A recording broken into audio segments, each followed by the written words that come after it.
గొప్ప మానవతా దృక్పథంతో ఒక చిన్నారి మన మధ్యలో ఉండి ఒక గొప్ప ఆఫీసర్గానో లేకపోతే ఒక గొప్ప సైంటిస్ట్గానో ఉండాల్సిన ఒక చిన్నారి శవమై ట్రాక్టర్ మీద తీసుకొని పోతుంటే ఈ ప్రభుత్వానికి అక్కడుండే మినిస్టర్కు ఎలాగూ సోయలేదు. కానీ నేను మీతోనున్నాను, నా చేతనైనంత కాడికి మరి మీ వెంటే ఉంటాను అని చెప్పి వాళ్ళ గొంతుకగా నిలిచిన సోదరులు హుజూరాబాద్ శాసనసభ్యులు పాడి కౌశిక్ రెడ్డి గారికి హృదయపూర్వక ధన్యవాదాలు తెలుపుతా ఉన్నా. మరి అదేవిధంగా మాగంటి సునీత గారి భర్త చనిపోతే కన్నీళ్లు పెట్టుకున్న ఒక భార్య, ఆమెను చూసి ఆమె కన్నీళ్లను పరిహాసించిన అవమానించిన ఒక మంత్రి పొన్నం ప్రభాకర్ గారు, తుమ్మల నాగేశ్వరరావు గారు, ఇలాంటి వ్యక్తుల నియోజకవర్గాల్లో ఈ విధంగా విద్యార్థులు చనిపోతే వాళ్ళు వస్తారని అనుకోవడం మాత్రం అది కేవలం అత్యాశన అవుతుందని నేను అనుకుంటున్నా. వాళ్ళకు అసలు మానవత్వం అనేదే లేదు. ఉంటే ఆ రోజు మాగంటి సునీత గారు భర్తను గుర్తు చేసుకొని ఏడుస్తుంటే ఆమె కన్నీళ్లను శంకించరు. కానీ ఈరోజు ఆయన నియోజకవర్గంలోనే వంగర అనేది మరి హుస్నాబాద్ నియోజకవర్గంలో ఉన్న పాఠశాల, ఆ పాఠశాలలో ఒక అమ్మాయి చనిపోతే కనీసం బంద్ చేసుకొని కూడా అక్కడికి పోవచ్చు, పోయి ఆ పిల్లలను ఓదార్చవచ్చు, ఆ ప్రిన్సిపల్ను సస్పెండ్ చేయమని చెప్పవచ్చు. కానీ అలాంటివేమీ మినిస్టర్ గారు చెప్పడం లేదంటే ఆ మినిస్టర్ గారికి మానవత్వం లేదు అనేది చాలా క్లియర్గా అర్థమవుతున్నది. మిత్రులారా, ఈ వంగర్ అనేది ఒక్కటే కాదు. ఇంతకుముందు మరి మేము చూపించినట్టుగా తెలంగాణలో గత 2 సంవత్సరాల్లో 110 మంది విద్యార్థులు చనిపోయినరు. 110 మంది. ఈ 110 మంది రేపు ఐఏఎస్ అయి ఉండేవాళ్ళు, ఐపీఎస్లు అయి ఉండేవాళ్ళు, డాక్టర్లు అయి ఉండేవాళ్ళు, ఇంజనీర్లు అయి ఉండేవాళ్ళు. మరి వీళ్ళంతా ఏ కుటుంబాల నుంచి వచ్చిండ్రు? ఇలా నేను ఎందుకు ఈ మాట చెప్తున్నా అంటే, ఈరోజు జూబ్లీ హిల్స్ బై ఎలక్షన్ సందర్భంగా పాలనను గాలికి వదిలేసి తెలంగాణ రాష్ట్రంలో ఉండే కాంగ్రెస్ మంత్రులందరూ కూడా యూసుఫ్గూడ, సోమాజిగూడ, రహమత్ నగరు, బోరబండ, ఎర్రగడ్డ, షేక్పేట డివిజన్లలో కందిరీగల్లాగా తేనెటీగల్లాగా తిరుగుతూ ఉన్నారు. మరి మీరు చేయాల్సిన పని ఏంది? మీరు ఎలక్షన్ల ప్రచారానికి రావద్దని ఎవరు అంటలేరు, కానీ మీరు చేయాల్సిన పని ఏంది? ఇవి కూడా చూడాలి కదా. పొన్నం ప్రభాకర్ గారు, మీరు బీసీ సంక్షేమ శాఖ మంత్రి. మరి బీసీ సంక్షేమ శాఖలో గురుకుల పాఠశాలల్లో పిల్లలు చనిపోతూ ఉంటే కనీసం అధికారులను ఏమైందని కనుక్కోవాలి కదా. మీ నియోజకవర్గంలో జరిగితే మీరు పోవాలి కదా. నిన్నగాక మొన్న మహేశ్వరంలో 3 విద్యార్థులు, మెరికల్ లాంటి విద్యార్థులు ప్రిన్సిపల్కి చెప్పకుండా గోడ దుంకిపోతే మరి వాళ్ళు పోయి పక్కన క్వారీ, పూర్తిగా నీళ్లతో నిండి ఉన్న క్వారీలో ఈత కొట్టడానికి పోతే ఒక పిల్లగాడు చచ్చిపోయాడు. 10వ తరగతి మెరికల్ లాంటి క్రీడాకారుడు. అయిపోయింది. అట్లా 110 మంది చనిపోయారు. ఇదే హుస్నాబాద్ నియోజకవర్గంలో హుస్నాబాద్ జిల్లెలగడ్డ స్కూల్లో ఇంకొక ఎస్సీ విద్యార్థి ఒక 10 రోజుల క్రితం చచ్చిపోయాడు. అట్లా 110 మంది చనిపోయి ఎక్కడి నుంచి వస్తున్నారు ఈ కుటుంబాలంతా కూడా? పారిశుద్ధ్య కార్మికులు, ఊర్లల్లో రోడ్ల మీద పళ్ళమ్ముకునే వాళ్ళు, వలస కూలీలు, హౌస్ కీపింగ్ కార్మికులు, అదేవిధంగా సెక్యూరిటీ గార్డులు, చిన్న చిన్న షాపులు నడుపుకునే వాళ్ళు, వీళ్ళ కుటుంబాల నుంచి మా జీవితాలు ఎట్లయినా తెల్లారినాయి, కనీసం మా పిల్లల జీవితాలన్నా బాగుండాలని ఆనాడు కేసీఆర్ గారు పెట్టిన ఈ 1000 రెసిడెన్షియల్ కళాశాలలు, పాఠశాలను అందులో చదివించడానికి పంపించారు. ఇలా వాళ్ళు శవాల ఇండ్లకు వస్తున్నారు. మరి ఒక్క మంత్రన్న దీని గురించి మాట్లాడుతున్నాడా? ఒక్క మంత్రన్న పోయినరా అసలు ఈ పాఠశాలకు? నేను మళ్ళీ అడుగుతున్నాను. ఈరోజు విద్యాశాఖ కావాలనే నా దగ్గర పెట్టుకున్నానని రేవంత్ రెడ్డి గారు పదే మాట్లాడుతూ ఉన్నారు. అయ్యా రేవంత్ రెడ్డి గారు, నేను ఒక్కటే ప్రశ్న మిమ్మల్ని స్ట్రైట్గా అడుగుతున్నా. రాజకీయాలకు అతీతంగా ఒక తండ్రిగా, ఒక గార్డియన్గా మీరు 110 మంది విద్యార్థులు చనిపోతే ఒక్క కుటుంబం దగ్గరకన్నా మీరు పోయినరా? వాళ్ళను పరామర్శించినరా? ఒక్కసారైనా ఈ 110 కుటుంబాలను మీ దగ్గరికి పిలిపించుకున్నారా? లేకపోతే వాళ్ళ దగ్గరికి మీరు పోయినరా? ఎందుకైతున్నా ఈ విధమైన మరణాలు అని ఆలోచించినరా? లేదు. ఇలా నేను జూబ్లీ హిల్స్ ప్రజలకు ప్రత్యేకించి చేతులు జోడించి కోరుతున్నా, ఈ మినిస్టర్లందరూ కూడా తెలంగాణలో పాలన గాలికి వదిలేసి మీ దగ్గరికి రక్తంతో తడిసిన చేతులతోని ఓట్ల కోసం వస్తున్నారు. ఈ 110 మంది బిడ్డల రక్తంతో తడిసిన చేతులతోని వచ్చి ఆ హస్తానికి ఓటేయమని అంటున్నారు. ఆ రక్తం తడిసిన హస్తానికి ఓటేయమని అడగడానికి వస్తున్నారు. మీరందరూ వీళ్ళందరిని అడగాల్సింది ఇదే. మేము పారిశుద్ధ్య కార్మికులం, మేము రోడ్ల మీద పళ్ళముకునేటోళ్ళం, మేము చిన్న చిన్న షాపుల పనిచేసేటోళ్ళం, మేము ఈ మేస్త్రీలం, మేము భవన నిర్మాణ కార్మికులం. మా పిల్లలన్నా బాగుంటారంటే మీరు మా పిల్లలను చంపి ఆ రక్తం తడిసిన చేతులతో ఇవాళ జూబ్లీ హిల్స్ ఎలక్షన్లలో ఓట్లు అడగడానికి వచ్చిండ్రా అన్న విషయాన్ని ఈరోజు జూబ్లీ హిల్స్ నియోజకవర్గ ప్రజలు, తెలంగాణ ప్రజలందరూ ప్రత్యేకించి జూబ్లీ హిల్స్ నియోజకవర్గ ప్రజలు ఇవాళ అడగాల్సిన అవసరం ఉన్నది.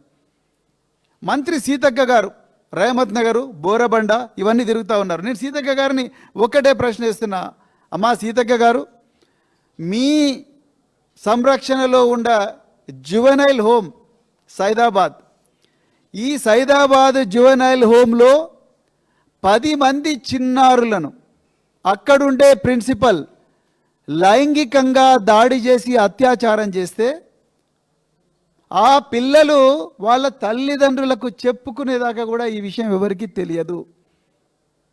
ఎవరి సంరక్షణలో ఉండాలి? వాళ్ళు మీ సంరక్షణలో ఉండాలి.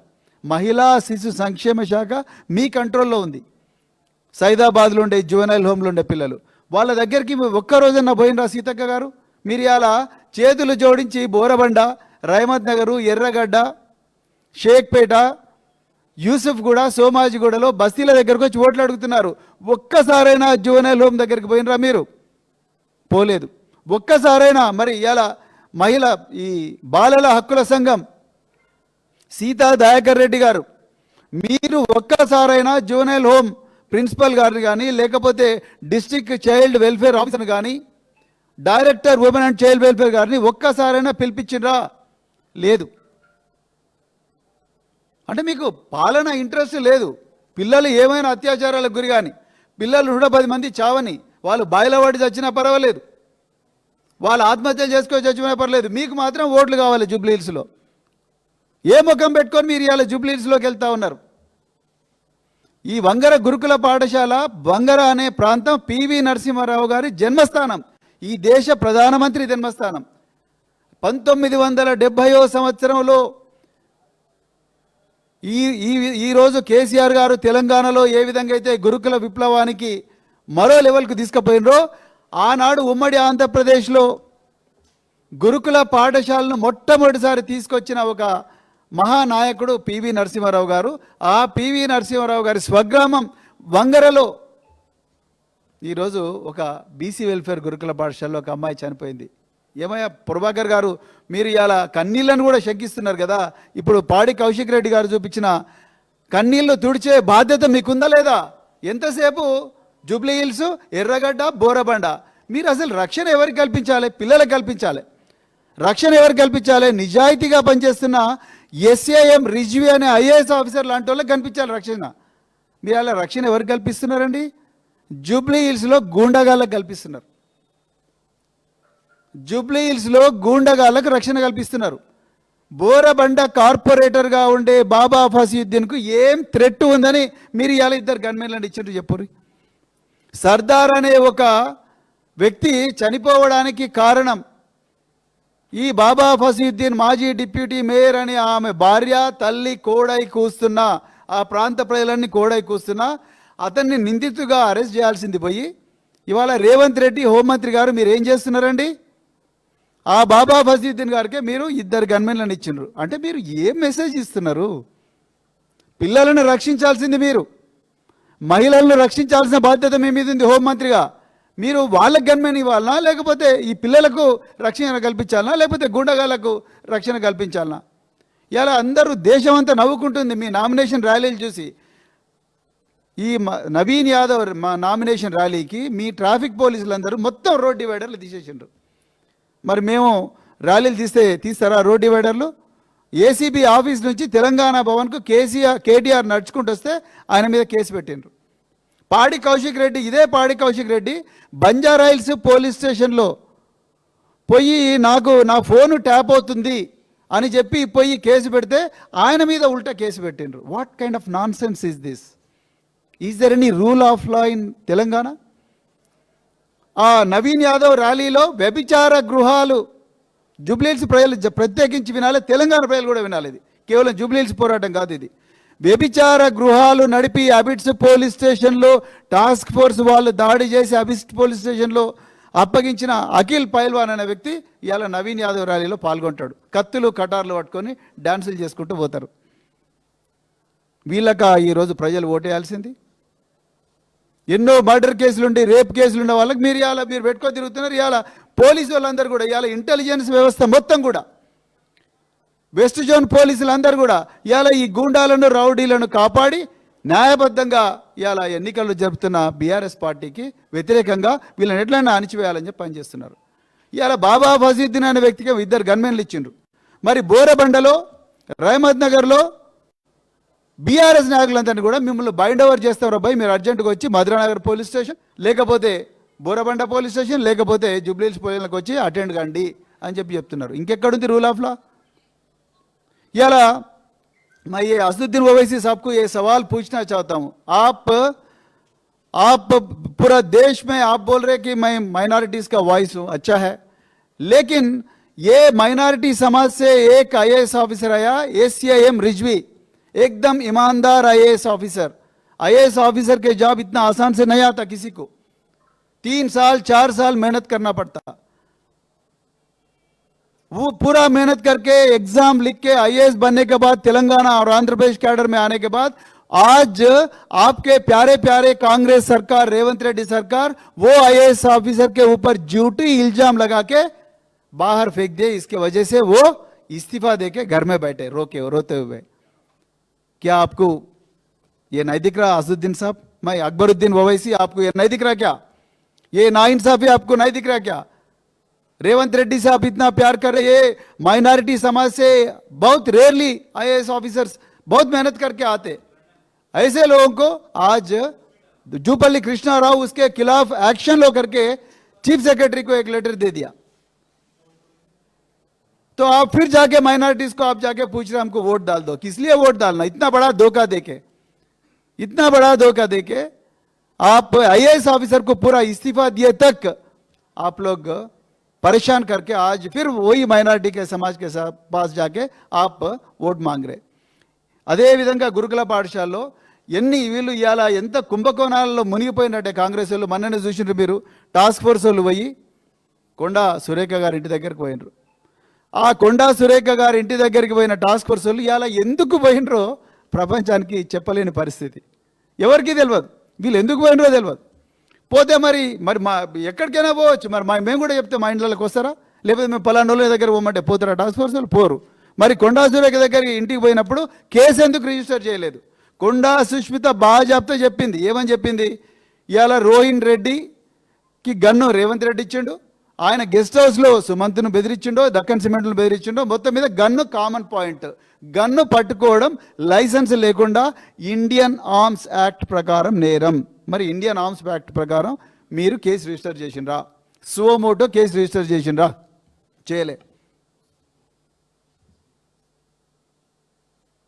అదేవిధంగా మేడారం టెండర్లో కొట్లాడుకున్నారు. ఇంకా చిల్లర, ఎంత చిల్లర అంటే లిక్కర్ బాటిళ్ళ మీద, లేబుల్ల, హోలోగ్రామ్ల మీద కూడా 100 కోట్ల కుంభకోణం చేస్తున్నారు. అంటే డబ్బుల గురించి ఇంత కక్కుర్తి పడుతూ మీరు ఇట్లా రోజు కొట్టుకుంటున్నందుకే ఇవాళ గురుకుల పాఠశాల పిల్లలు చచ్చిపోతున్నారు. అది పాడి కౌశిక్ రెడ్డి గారి బాధ, అందరి బాధ, మొత్తం తెలంగాణ బాధ ఇదంతా కూడా. కేసీఆర్ గారు అయితే మన కన్నీళ్లు పెట్టుకున్నాడు. ఇంత గొప్ప తెలంగాణ గురుకుల పాఠశాలలు ఇలా గ్రూప్ 1 ఉద్యోగాలు, గ్రూప్ 2 ఉద్యోగాలు దాదాపు 30 నుంచి 40 మంది గురుకుల పాఠశాల చదువుకున్న పిల్లలు ఇలా గ్రూప్ 1, గ్రూప్ 2 ఉద్యోగాలు కొట్టుకున్నారు. అలాంటి గొప్ప గురుకులాలు ఇలా చావుకు కేంద్రాలైనాయి, మృత్యు కుహరాలు అయిపోయినాయి. 110 మంది పిల్లలు చనిపోయినరు. ఏ రక్తం తడిసిన చేతులతోని ఇదే హస్తం గుర్తుకు ఓటేయమని మీరు జూబ్లీహిల్స్ ఎలక్షన్లోకి పోతున్నారు. ఇవాళ సీతక్క గారు, అడ్లూరి లక్ష్మణ్ కుమార్ గారు, పొన్నం ప్రభాకర్ గారు, రేవంత్ రెడ్డి గారు, మీరు సమాధానాలు చెప్పాలి. పిల్లలు తినే గుడ్ల దగ్గర కుంభకోణం, పిల్లలు తినే గుడ్లు కేసీఆర్ ఏమో 60 గ్రాములు 50 గ్రాములు ఉండాలంటే వీళ్ళు 42 గ్రాములు ఉన్నా పర్వాలేదు, కానీ రేటు మాత్రం 7 రూపాయలు ఉండాలి గుడ్డుకు. ఎందుకు? పెద్ద పెద్ద బడా పౌల్ట్రీ వ్యాపారస్తులకు లాభం జరగాలి. 20,000 మంది చిన్న చిన్న కాంట్రాక్టర్లను కేసీఆర్ గారు తయారు చేస్తే ఈ సంక్షేమ పాఠశాల కోసం మొత్తం కలిసి జిల్లాకు ఒకటే కాంట్రాక్టర్కి ఇచ్చే ప్రయత్నం చేసిండ్రు. అదృష్టవశాత్తు మన కోర్టు కొట్టేసింది కాబట్టి ఈ బండారం తగ్గింది, లేకపోతే ఇంకా దోపిడీ అనేది విపరీతంగా జరుగుతూ ఉండే. ఇక రేవంత్ రెడ్డి గారు ప్రతిసారి కూడా young India residence schools all national highways మీద నేను యంగ్ ఇండియా రెసిడెన్స్ స్కూల్స్ పెడతా అన్నాడు. పెద్ద పెద్ద హోర్డింగ్లు కనిపిస్తున్నాయి. ఇలా విచిత్రమైన విషయం ఏంటంటే ముఖ్యమంత్రి సొంత నియోజకవర్గంలో కూడా కేవలం ఒక గుంత దొవ్వి వదిలేసిండ్రు. 15,000 కోట్లతో యంగ్ ఇండియా రెసిడెన్స్ స్కూల్స్ అన్నారు. ఎక్కడున్నాయి? నేను మళ్ళొకసారి మీరు అందరికి కూడా రిక్వెస్ట్ చేస్తున్నా, ఇలా ఎస్ఏఎం రిజ్వీ గారికి ఎట్లయితే అన్యాయం జరిగిందో చాలామంది ఐఏఎస్ ఆఫీసర్లకు నేను చేతులు జోడించి ఐఏఎస్ ఐపీఎస్లకు వీళ్ళు ఇచ్చే అక్రమ ఆదేశాలు దయచేసి పాటించకండి. మీ అందరి జీవితాలు నాశనం అవుతాయి. వీళ్ళు ఏదైతే చట్టబద్ధంగా ఉందో ఆ చట్టబద్ధమైన నిర్ణయాలే తీసుకోండి. ఈ పార్టీ ఇలా అధికారం ఉంటుంది, రేపు పోతుంది, కానీ రాజ్యాంగం, ఫైల్స్, చట్టం అదంతా కూడా పదిలంగా ఉంటుంది. ఎప్పుడైనా కూడా ఇబ్బందులు అవుతాయి. అందుకొరకు నేను మళ్ళొకసారి చెప్తూ, మరి ఈరోజు గురుకుల పాఠశాలలో జరుగుతున్న ఈ మారణ హోమం ఏదైతే జరుగుతుందో దీన్ని ఆపాలని, అదేవిధంగా ఈ కాంగ్రెస్ నాయకులందరూ కూడా పాలన గాలికి వదిలేసి జూబ్లీ హిల్స్లో ప్రతి ఒక్క ఓటర్ను కూడా పోలీస్ డిపార్ట్మెంట్ అడ్డం పెట్టి ఈ నవీన్ యాదవ్ను, శ్రీశైల యాదవ్ రకరకాల రౌడీ గ్యాంగులను అడ్డం పెట్టి ప్రతి ఒక్క ఓటర్ను బెదిరిస్తున్నారు. ఈ విషయం కూడా తెలంగాణ ప్రజలందరూ కూడా గుర్తించాలని చెప్పి వీళ్ళందరికీ కూడా జూబ్లీ హిల్స్లో గుణపాఠం చెప్తే తప్ప మన గురుకుల పాఠశాలల్లో పిల్లల జీవితాలు సురక్షితంగా ఉండవు అని చెప్తూ మరొకసారి ఈ అవకాశం ఇచ్చిన మీడియా మిత్రులందరికీ కూడా హృదయపూర్వక ధన్యవాదాలు చెప్తూ జై తెలంగాణ, జై కేసీఆర్.